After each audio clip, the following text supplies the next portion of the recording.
Hello guys, welcome to YouTube channel study notes. आज हम पढ़ेंगे डिसेबिलिटीज ऑफ ट्रस्टी। सेक्शन 46 से लेकर 54 तक है। सेक्शन 46 बोलता है कि trustee can not renounce after acceptance, मतलब एक बार आपने एक्सेप्ट कर लिया है एज अ ट्रस्टी तो आप अपना पीछे नहीं हट सकते इसमें, ठीक है। इस प्रोविजन में ये बोल रखा है, इसको इस तरीके से बना रखा है कि अगर एक बार ट्रस्टी ने बोल दिया कि हाँ मैं ये एज अ ट्रस्टी काम करूंगा तो पीछे नहीं हट सकता, या फिर उसने कुछ टाइम के लिए काम कर लिया तब वो पीछे नहीं हट सकता। ये एक जनरल रूल है, पर इसका एक्सेप्शन है जो 3 दे रखे हैं। वो क्या है? With the permission of civil code की परमिशन से वो पीछे हट सकता है। कंसेंट ऑफ बेनिफिशियरी बोल दे कि हाँ भाई उनकी कंसेंट मिल गई तो वो हट सकता है, या by virtue special parts in the instrument, मतलब जो भी अग्रीमेंट वगैरह कुछ है उस डॉक्यूमेंट बोल रखा है तो उसके हिसाब से वो पीछे हट सकता है।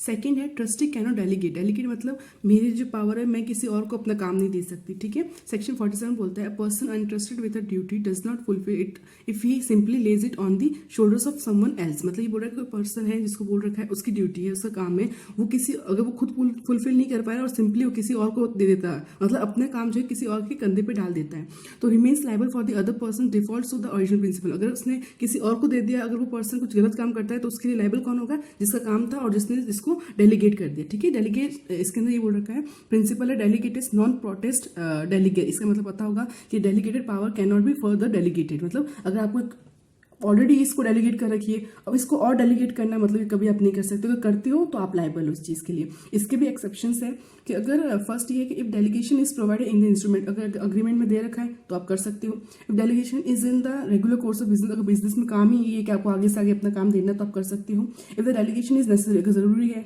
तो दे सकते हो। Delegation with the consent of beneficiary बोलते हैं तो ठीक है। थर्ड है को trustees can not act singly, मतलब एक से ज्यादा ट्रस्टीज है तो अकेला कोई एक ट्रस्टी काम नहीं कर सकता, आपको सबको साथ में करना होगा, ठीक है। सेक्शन 48 बोलता है the office of trustee is a joint one, जो ऑफिस है ट्रस्टी का वो जॉइंट वन, मतलब सब साथ में है। And duties of office must be done by the को ट्रस्टीज इन जॉइंट कैपेसिटी, तो सब जो को ट्रस्टीज है सब मिल के काम करेंगे, कोई अकेला नहीं करेगा, ये जॉइंट ऑफिस है इनका। तो act of one trustee done with the sanction of the co-trustee may be regarded as the act of both, मतलब कोई अकेला काम करता है ट्रस्टी तो ये क्या होगा, दोनों की कंसेंट से होना चाहिए, वो सैंक्शन ले दूसरे वाले को ट्रस्टी की भी मैं कर लूँ ये काम, या फिर बोल दे कि हाँ आप ये काम कर सकते हो, बट सच सैंक्शन और approval must be strictly prove, ऊपर प्रूव होनी चाहिए कि हाँ मैंने बोला था इसको करने के लिए, वो प्रूव करता है तो वो अकेला ये काम कर सकता है। But again it's subject to the agreement between the trust parties, पर आपस ये मैटर किसका अग्रीमेंट में अगर है तो आप कर सकते हो वरना नहीं कर सकते, ये भी जनरल रूल का एक्सेप्शन है।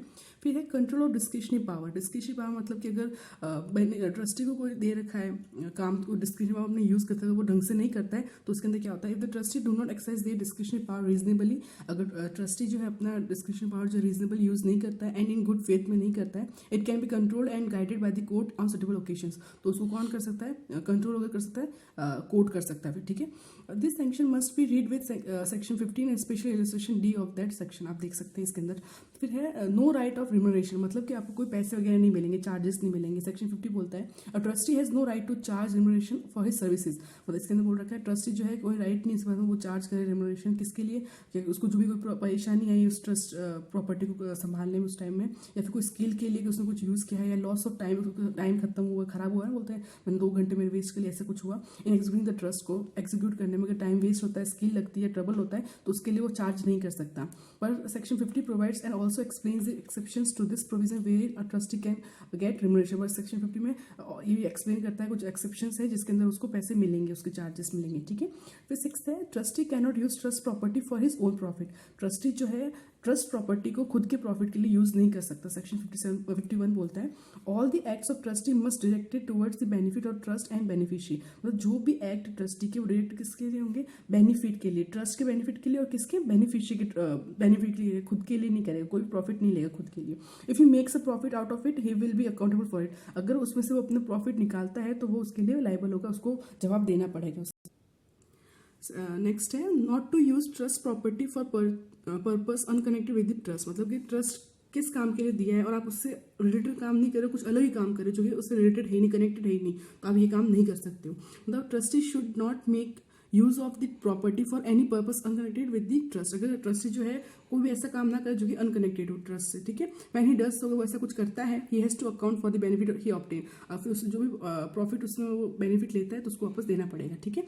फिर है trustee can not be purchaser, मतलब ट्रस्टी खरीद नहीं सकता उस ट्रस्ट प्रॉपर्टी को, वो सिर्फ ट्रस्टी है, उसको संभालना, बेनिफिशियरी के बेनिफिट में काम करना है और कुछ नहीं करना है। Trustee is absolutely entirely disabled from purchasing the trust property, मतलब वो एब्सोल्युटली और एंटायरली डिसेबल्ड है, वो परचेज नहीं कर सकता ट्रस्ट प्रॉपर्टी को। Specially whose basic duty is to sell trust property, जिसकी बेसिक ड्यूटी क्या है, उसको बेचने के काम है, आप ट्रस्ट प्रॉपर्टी को बेचना है, आप खुद नहीं खरीद सकते, उसे बेच सकते हो। He can not become buyer of the same property at the same time, तो बायर नहीं बन सकता उस प्रॉपर्टी का, ठीक है।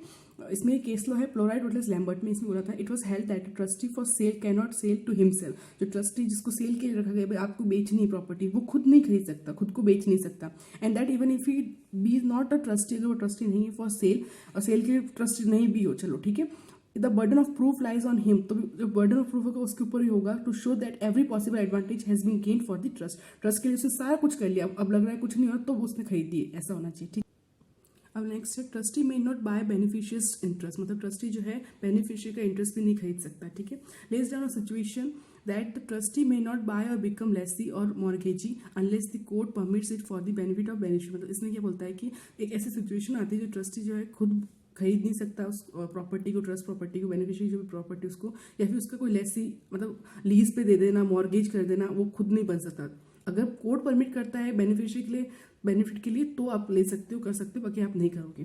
फिर है लास्ट है को trustees can not lend to one of themselves, मतलब को ट्रस्टीज क्या है, खुद एक दूसरे को पैसे जो भी प्रॉफिट वगैरह एक दूसरे को ना दे, ठीक है। लैंड मतलब एक दूसरे को उधार वगैरह दे, ऐसा नहीं करना है। इस अगेन है प्रोहिबिटिव इन नेचर, नेचर मतलब उसको पूरा बंद कर रखा है, प्रोहिबिटिव है। लेज डाउन दैट ट्रस्टी और को ट्रस्टी, कोई ट्रस्टी या को ट्रस्टी जो है जिनकी ड्यूटी जो है इन्वेस्ट करना उस ट्रस्ट मनी को, ठीक है, मॉर्गेज में या पर्सनल सिक्योरिटी में, तो must not invest on a mortgage by or on the personal security of himself, मतलब उनको दिया गया कि आप जो ट्रस्ट बेनिफिशियरी के बेनिफिट में करना है, पर वो खुद के बेनिफिट के लिए, अगर उस खुद के पैसों के लिए, पर्सनल सिक्योरिटी के लिए, मॉर्गेज के लिए करते हैं तो वो यूज नहीं कर सकते, एक दूसरे को पैसे नहीं दे सकते। तो गाइस कैसा लगा आपको वीडियो, प्लीज बताइए कमेंट सेक्शन में। आपको और भी कोई वीडियो चाहिए तो आप बताना कमेंट में, आप लाइक शेयर और कमेंट कीजिए प्लीज। Thank you.